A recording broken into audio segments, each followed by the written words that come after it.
It took a while to get to that point where enough was enough. And I was weighing like 297 pounds. And I had to make a change in my life. You know, I was at an all-time low and I wasn't going anywhere. And I was exactly what everybody said I was going to be, which was nothing. So I had to make a change. I came from a horrible background. I got called nigger every day of my life growing up, lived in a small town. One of the high ups in the KKK, son, sat behind me in 2 classes, so he called me nigger all the time. I got my first car, they spray painted nigger, we're gonna kill you on it. So I was just an insecure, scared kid.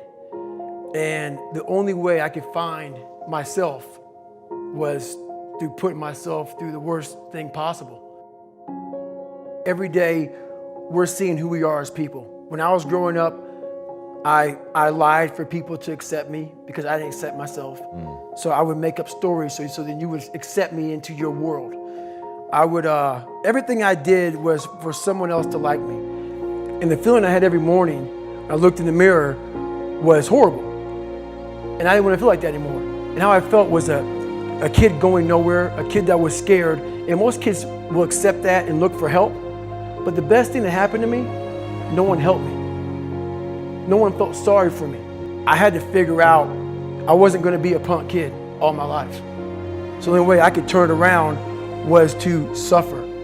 I had to build calluses in my brain the same way I built calluses on my hands. So I broke the Guinness Book of World Records for pull-ups a long time ago, but I failed at it twice. And I did 67,000 pull-ups in trying to break this record. So to do 4,030 pull-ups, I had to do 67,000 for training for that. Wow. And so what I realized is for me to become the man I wanted to become, I saw myself as the weakest person God ever created. But I never blamed God for anything he did to me. So I wanted to change that to be the hardest man ever created. Am I that?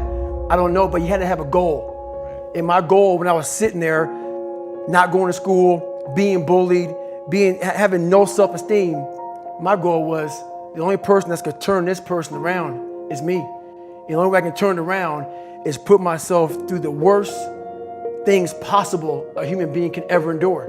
And that'd be the only way that I can build this brain to handle anything that comes in front of it, callousing my mind through pain and suffering. Even the hardest men, in times of suffering, what we do is we forget how hard we really are. Because that's what suffering is. Suffering is a test, that's all it is. Suffering is the true test of life. We have the ability to go in such a space if you're willing to suffer, and I mean suffer. Your brain and your body, once connected together, can do anything. Most of this generation quits the second they get talked to. You did this wrong, or they get yelled at. It's so easy to be great nowadays because everybody else is, most people are weak. This is a softened generation. So if you have any mental toughness, any ability, if you have any fraction of self-discipline, the ability to not want to do it but still do it. That's what people don't understand. By me running, I am callous in my mind. I'm not training for a race. I'm training for life. I'm training for the time when I get that 2 o'clock in the morning call that my mom is dead or something happens tragic in life. I don't fall apart. I'm training my mind and my body and my spirit so it's all one, so I can handle what life is going to throw at me. Because the life I've lived, it throws a whole bunch at you. And if you're not physically and mentally prepared for that, you're just going to crumble and you're good for nobody. But if you can get through to doing things that you hate to do, on the other side is greatness.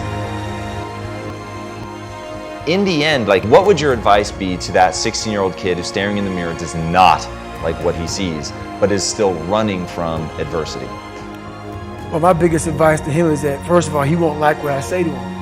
Because I'm going to say the exact opposite of what today's world is saying. So we read a bunch of books nowadays. As humans, we want to find out how to be someone else. What we don't do is we don't go inside. So literally turn yourself inside out. Read the book that says, like we're writing a book every day of our lives. But we never read that book. So what I would challenge this young man or young woman to do is you have to look inside of yourself and see what you really want. What are you passionate about? The only way you're ever going to get to the other side of this journey is you have got to suffer to grow. To grow, you must suffer. And some people will get it and some people won't. But they have to see what their journey is to start their journey. Several people live to be 100 years old and they have great lives and they have great kids. Their kids go to college and all sort of stuff. But somewhere in their life, there was a point where they had a decision to make. They can go left or right on this path. Left was the easy route. Right was the hard route. A lot of people take the easy route. And they had a good life that way, but the better life was going to the right side. And you may have 20 years of pain and suffering to get past it, but a lot of us die never truly starting our journey. And I would tell this young person, you got to start your journey. It may suck, but it will come out the other side where you're coasting. So the things that we run from, we're running from the truth. We're running from the truth, man. So the only way I became successful was going towards the truth. As painful and as brutal as it is, it changed me. It allowed me to become, in my own right, who I am today.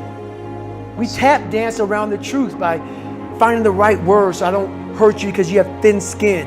No, tighten up, people. It's okay. Trust me, it's okay. You might be called nigger one day. It's okay. You might be called some Jewish word or some faggot or gay word. It's okay.